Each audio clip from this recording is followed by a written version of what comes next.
토픽이 행복 공감 토크라는 이 토픽이 참 굉장히 유익한 것 같아요. 행복이라는 것은 결국 공감되는 데서 오는 걸로 믿거든요. 혼자서 암만 행복하다고 해도 사실은 행복하게 아니고 와이프가 행복해야 내가 행복하단 말이에요. 남편이 또 행복해야 와이프가 행복하죠.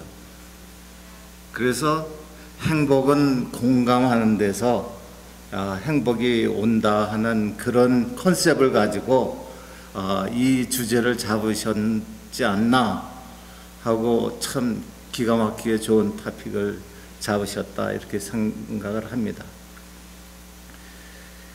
원래 어떤 분이 얘기를 하셨는데 행복하기를 원하느냐? 그러면은 다른 사람을 행복하게 해줘라. 그러면 네가 행복해진다.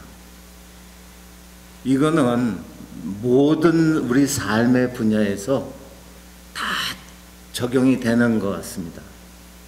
여러분들이 가정에서도 그렇고 비즈니스에서도 마찬가지입니다. 제가 하고 있는 이 몰기지 론, 이 분야에서도 내가 남을 행복하게 해줄 때 제가 행복해지고 또 제 비즈니스도 잘 되고 그러더라고요. 그래서 사실 집을 하나 소유한다는 것은 아까 우리 이창수 박사님 나오셔서 식생활에 대한 행복 강의를 하셨는데, 식생활 다음으로 또 이 주거잖아요. 사는 집. 이 집이라는 게 정말 드림이잖아요. 미국에 와가지고 드림홈을 만든다는 거. 이런 것에 대해서 행복한 것을 사람들에게 주니까 결국 그거를 저를 통해서 매개체로 이루어지게 되니까 저 자신도 행복해지더라, 그런 얘기예요. 그래서 되게 저하고 이렇게 거래를 했던 손님들은 뭐 음식점에도 초대를 하시고 또 심지어는 꽃도 이렇게 갖다 주시고, 예, 그리고 또 소개도 또 해주시고, 예, 그러시는 경우가 많았어요. 우리가 살면서 행복해지려고 그러면 뭔가 좀 알아야 될 것 같아요. 특히 미국에서 살면서는 뭔가 내 손에 어떤 떡이 있는지 그걸 알고 살아야 그걸 누리면서 행복을 갖게 되는데, 많은 분들이 무지해요. 몰라가지고. 제가 한 10년 이 론 몰기지를 하다 보니까 어떤 분들을 만나냐면 미국에 와가지고 30년이 됐는데도 아직도 아파트에 살아요. 귀찮다는 거예요. 생각하기가 싫다는 거예요. 근데 생각을 하면서 살아야 됩니다. 생각을 하면서 아파트에서 계속 한 달에 1,500불, 2,000불을 내면서 그렇게 살면서 귀찮다. 이 집을 살려고 그러면 골치 아프잖아요. 이것저것 생각할 게 많단 말이에요. 귀찮으니까, 그러니까 나는 그냥 아파트 산다 그러고 30년을 그냥 아파트에 살고 있다면 결국은 가난해요. 그렇게 되면. 집을 갖는다는 것은 이 재정 축적의 제일 첫 번째 길이에요. 그래서 저도 제가 이제 산호제에서 이제 대학을 다녔는데, 거기 다니는 동안에는 물론 결혼해가지고 미국에 왔습니다. 그래가지고 와서 이제 공부하려니까는 한 3, 4년은 아기를 못 갖다가 나중에 이제 아기를 가졌어요. 그러면서 이제 학생 아파트에 들어갔는데, 학생 아파트가 그 당시가 1980년도인데 산호제 스테이트 유니버시티 그 학생 아파트가 한 달에 125불. 엄청 싸죠. 예. 근데 거기에 있다가 졸업하고 나오려니까 그 아파트비가 한 800불인가 되더라고요. 그거 못 가겠더라고요. 그래서 어떻게 하든지 처음에 집을 살려고 그러면 무리수를 둬야 돼요. 무리수 두지 않고는 절대로 집 사지 못합니다. 그래서 저희도 무리수를 져가지고, 무리수가 뭐냐면 돈이 있는 처형한테 돈을 좀 빌려가지고 다운페이 할 돈을 마련해서 무작정 어쨌든 집을 샀습니다. 예. 그래가지고 그 집이 그 당시에 14만 불 주고 산 집인데, 근데 한 2, 3년 살고 나니까 18만 불로 올라가는 거예요. 근데 그 당시에 이제 제가 그 굉장히 감동을 많이 받은 그런 그 분이 있었어요. 그래서 그분 말씀을 듣고자 LA로 온 거예요. 그래서 LA 와가지고 이제 여기서 이제 잡을 잡았어요. 그러면서 근데 뭐든지 이 일을 저지르지 않으면 일이 일어나질 않아요. 그래서 자꾸 걱정만 하고 어떻게 뭐 이거를 하면 어떻게 될까 이렇게 자꾸 망설이면 아무것도 안 되는데, 일단은 목표가 딱 정해져 있으면 그 목표를 향해서 일을 저질러 버리는 거예요. 그래가지고 집을 팔아버리고, 예, 그러고는 LA 와가지고 집을 그 당시가 1988년도예요. 집 가격이 한창 올라갈 때입니다. 집이 안 나와요. 그런데 어쨌든 간에 집을 찾았어요. 그것도 이제 저는 직장이 이곳에 돼가지고 혼자 와서 집을 제가 혼자 봤어요. 예. 그러고 그 집을 샀습니다. 근데 어떻게 살 수 있었느냐? 다운페이 할 돈이 먼저 그 집 가격이 올라갔잖아요. 거기서 나오는 거예요.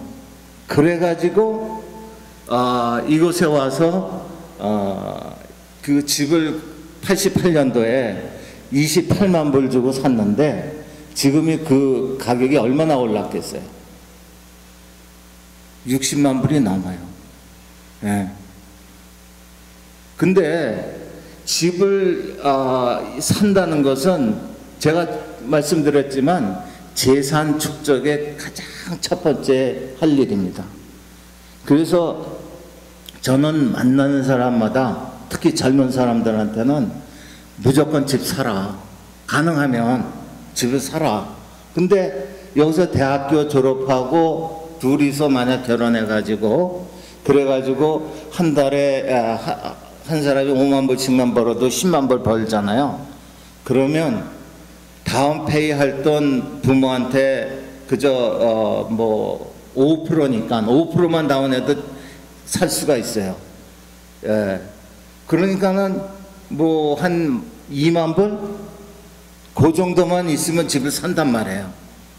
그러니까 집을 사는 것이 굉장히 그 인생을 시작하는데 굉장히 도움이 된다.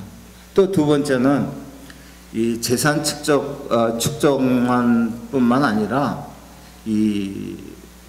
그 세금 문제, 여기도 굉장히 도움이 돼요. 둘이서 벌면서 한 달에 1년에 10만 불씩 벌면 세금을 거의 한 4만 불 냅니다. 그렇게 세금을 내게 돼요. 근데 만약에 집을 사게 되면 한 달에 페이먼이 만약 집 페이먼이 2,000불이다.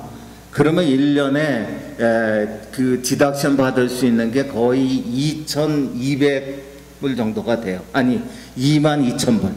한 달에 2,000불이면 1년이면 24,000불을 내는데, 그 중에서 거의 22,000불 정도가 내 수입의 디덕션으로 들어가게 돼요. 그러니까 두 가지 장점이 있잖아요, 집을 사면은. 근데 많은 분들이 귀찮다고 그냥 옹색하게 아파트에서 살고 있더라, 그런 얘기야. 근데 이제 그 론을 받으려면, 몰기지 론을 받으려면 아무한테나 주지는 않습니다. 특히나 그 여러분들이 그 요즘에 많이 들어 아시겠지만은 요즘에 상당히 론 받기가 어렵다 그러죠. 근데 사실은 제대로 하는 분들한테는 론이 쉽게 나와요. 그래서 만약에 집을 사기를 원하시면은 미리미리 계획을 세우셔야 돼요. 그래서 예를 들면은 내가 집을 사기를 원한다 그러면은, 특히나 비즈니스 하시는 분들은 저희 같은 그 론 브로커하고 상의를 하셔서 인컴을 어느 정도 이렇게 맞춰 놔야, 그래야 내가 그 집을 살 수 있는지 그거를 계획을 세우셔 가지고, 그래서 이 그 세금 보고를 하셔야 돼요. 그 퀄리파이를 시키려면 이제 첫 번째는 그 사람이 퀄리파이가 돼야 돼요. 사람이 퀄리파이가 되려면은 아까 말씀드린 첫 번째가 인컴입니다. 인컴을 따질 때에 이제 만약에 이게 좀 구체적인 얘기지만은, 비즈니스 하는 분들은 뭐를 요구를 하냐면은 2년치 이 텍스 리턴을 요구합니다. 2년치 텍스 리턴. 그거를 요구를 하고, 이 직장 다니는 분들은 2년치 텍스 리턴에다가 또 뭐를 요구하냐면은 2년치 W2에다가 또 그 최근 한 달치 페이스탑을 요구해요. 근데 이제 비즈니스 하는 사람들은 이 인컴이 이렇게 올라갔다 내려갔다 하잖아요. 그래서 만약에 지금 이제 론을 하려고 그러는데 2013년도 인컴이 비즈니스 인컴이 10만 불이다. 2013년도에. 근데 2014년도에 9만 불이 보고를 했다. 그러면은 그냥 9만 불로 갑니다. 그러니까 굉장히 컨서버티브하게 가는 거죠. 나쁜 쪽으로 잡는 거예요. 크레딧도 마찬가지예요. 크레딧 점수를 세 가지 뷰로를 다 조사를 하는데, 익스피리언이 뭐 720점이다. 에코팩스가 710점이다. 그리고 트랜스 유니언이 730점이다. 그러면 그 중간 점수인 720점으로 갑니다. 그래서 지금 그 인컴하고 또 크레딧하고 그 다음에 또 뭐를 따지냐면은 그 에셋, 뱅크 스테이트먼트를 따져요. 그전에는 되게 이제 그 리얼터 하는 분들이, 또 집 사는 사람들이 그 뭐 집만 그 계약만 하면은 론은 무조건 나오는 줄 알았어요. 근데 지금은 얼마나 까다로우냐면은요, 뱅크 스테이트먼트 상에 만약에 1000불 이상 디파짓이 들어가 있잖아요. 소스를 따져요. 어디서 왔냐 이거예요. 은행에서는 뭐를 싫어하냐면, 우리한테 돈을 빌리는데 네가 또 딴 사람한테서 돈을 빌린 거, 라이어빌리티가, 채무가 딴 데도 있는데 여기서도 또 가지고 있으면 이 자기네 돈을 갚을 능력이 없다. 그렇게 보는 거예요. 그래서 뱅크 스테이트먼트를 2달치를 요구하는데, 많은 분들이 뱅크 스테이트먼트를 갖고 오십시오 그러면은 첫 장만 줘요. 왜냐하면 첫 장에 그 밸런스가 쫙 나와 있잖아요. 그리고 딱 뱅크 스테이트먼트 줬다고 그래요. 2달치. 근데 절대로 안 돼요. 만약에 뱅크 스테이트먼트이 8장으로 돼 있으면 8장이 다 와야 됩니다. 근데 되게 뱅크 스테이트먼트 보면은 마지막 장은 뭐냐면은 거의 의미가 없는 페이지가 있어요. 대부분이 그렇습니다. 그런데 그것도 통과가 안 돼요. 그러니까 마지막 장이 아무 의미가 없어도 다 보내셔야 돼요. 그래서 만약에 여러분들이 혹시 집 때문에 리파이낸스 하거나 퍼처스 론을 하실 생각이 있으시면 저희 같은 브로커를 잘 도와주셔야 서로 이게 장단이 잘 맞춰야 빨리 될 수 있잖아요. 근데 무슨 소리인지도 모르고 그냥 뱅크 스테이트먼 달라고 그러니까 첫 장이나 뭐 아니면 마지막 페이지는 싹 빼버리고 아무 의미도 없는데 왜 보내냐 그러고 보내신단 말이에요. 그러면은 시간만 끄는 거예요. 근데 시간 끌게 되면은 결국은 손해죠. 또 한 가지는 뭐냐면 그 신분, 리걸 스테이터스를 따집니다. 그러니까 불체자는 서류 미비자들은 집을 못 사요. 최소한도 서류 미비자는 안 돼야 집을 살 수 있습니다. 그 중에서도 좋은 론을 받기 위해서는 그 영주권 이상이 있어야 돼요. 물론 외국인들도 집을 살 수가 있어요. 예, 집을 살 수는 있지만 다운페이를 최소한도 40% 이상 해야 되고, 그리고 저희 외국에서 산다는 증명이 있어야 돼요. 예, 그러니까 그 리걸 스테이터스, 신분 문제가 상당히 중요합니다. 이렇게 해서 그 사람에 대한 퀄리파이가 된다고 해가지고 다 되는 게 아니에요. 또 프로퍼티, 집에 대한 감정이 제대로 나와야 됩니다. 근데 요즘 같은 경우는 그 셀러 마켓이 다시 됐어요. 최근 올해 들어가면서 셀러 마켓이 돼가지고 집이 인벤터리가 별로 없습니다. 그러다 보니까 집 가격이 막 올라가는 거예요. 집 가격이 막 올라가다 보니까는 감정 가격이 안 나와요. 만약에 집을 갖다가 80만 불에 샀는데 근데 감정이 78만 불밖에 안 나왔다. 그러면 론은 78만 불에 대해서만 나오고 나머지 2만 불은 그냥 본인이 갖다 메꿔 놔야 돼요. 예, 그렇지 않으면 집을 살 수가 없습니다. 근데 요즘이 좀 그래요. 지금 뭐 복수로 막 오퍼가 들어오고 그래가지고 이 셀러들은 막 그 골라요. 그래가지고 제일 높이 올라온 것을 고르죠. 그러다 보니까는 감정이 안 나와가지고 깨지는 경우가 많습니다. 론에는 30년 고정이 있죠. 잘 아시는 30년 고정, 15년 고정, 또 10년 고정이 있습니다. 또 고정 말고 변동이자도 있어요. 변동이자는 대개 5년 고정, 7년 고정, 10년 고정 이렇습니다. 지금 만약에 현재까지는 이자가 굉장히 싼 거야 아직.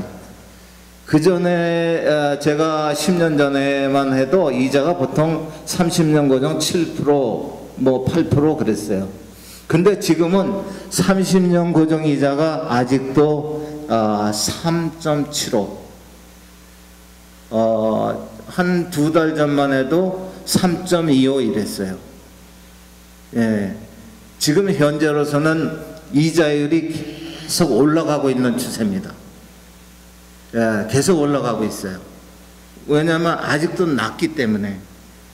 그래서 만약에 리파이낸스를 하시거나 집을 사실 분들은 가능한 한 빨리 하시는 게 좋아요. 틀림없이 이자는 계속 올라갑니다. 또 론은 우리가 어떻게 또 분류를 하냐면 이 컨벤셔널 론이 있고 또 하나는 이 FHA 론이 있어요. 근데 컨벤셔널한 론은 그 5%만 다운해도 되지만 그 FHA 론은 3.5%만 해도 돼요. 근데 이제 그 대신에 FHL로는 이 PMI라는 게 있어가지고 그게 보통 업프런트로 1.75%를 내야 되고 또 매년 또 0.75%를 또 내야 됩니다. 그래서 되도록이면 저희는 5%만 다운해도 되는 컨벤셔널 론을 권하죠. 또 이제 론은 또 어떻게 나누냐면 41만 7,000불까지를 일반적으로 컨퍼밍 론이라고 그러고 그 이상 62만 5,500불까지를 이 하이 밸런스 컨퍼밍이라고 그래요. 이자율이 다릅니다. 올라갈수록 많이 사면 싸게 줄 것 같죠? 돈을 많이 빌릴수록 이자율이 높아져요. 그리고 난 다음에 세 번째는 점버론이에요. 그래서 대개 컨퍼밍 론하고 하이 밸런스 론하고의 차이는 이자율이 한 0.25 정도 차이가 납니다. 거기다 이제 62만 5천 불 이상 올라가는 거를 점버론이라고 그러는데 뭐 1 밀리언, 2 밀리언 이렇게 할 수 있죠. 그럴 경우는 이자율이 4%가 넘습니다. 예, 그래도 아직 싸죠. 또 이제 론에는 이렇게 퀄리파이 된 론이 있는가 하면 non qualified, 예, 정상적인 아닌 론들이 있어요. 그 이제 뭐냐면은 정상적인 론들은 인컴 다큐멘트가 반드시 들어가야 돼요. 텍스 리턴 2년치가 들어가야 되는데 1년치만 들어가서도 되는 론이 있고 아예 텍스 리턴 안 들어가고 할 수도 있는 론도 있어요. 그러니까 물론 이자율이 조금씩 더 비싸겠죠. 또 아예 텍스 리턴 안 들어가고 또 이제 이 하드만이라고 그래가지고 비싸게 고리대금업으로 하는 그런 론도 있습니다. 근데 어떤 분은 그렇게 해서라도 집을 사가지고 예를 들면 75만 불에 그 딴 데서 안 나오니까 하드마니로 해가지고 이자율 9%짜리로 했어요. 근데 1년 지나니까 그 집이 밀리언이 돼 있단 말이에요. 그러니까는 굉장히 해피한 그런 경우도 있어요. 또 하나는 요즘에 이제 많이들 관심을 갖고 있는 리버스 몰기지가 있습니다.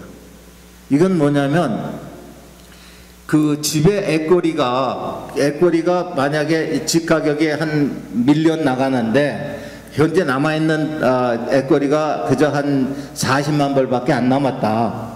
그러면은 그 40만 불을 다 페이업을 해주고 그러고 매달 얼마씩 나한테 돈을 줄 수 있어요. 그러니까 리타이먼트 플랜으로서는 굉장히 유익한 프로그램이에요. 또 이제 나이가 60 이상 된 분, 그럼 62세 이상이어야 되는데 62세 이상 된 분이 만약에 집을 사기를 원하면 40% 이상을 다운을 하세요. 그러고는 페이먼이 없습니다. 리버스 몰기지로 집을 사면은 40% 이상만 다운을 해서 40% 다운을 하면 그 다음부터는 내가 살고 있는 동안은 페이먼 하나도 없이 그 집에서 살다가 내가 죽으면 나중에 가서 내가 그 자손한테 물려주면 그 자손이 내가 그동안에 돈을 안 내고 한 것이 쌓여가지고 그것을 물어내고 집을 처분하면 됩니다.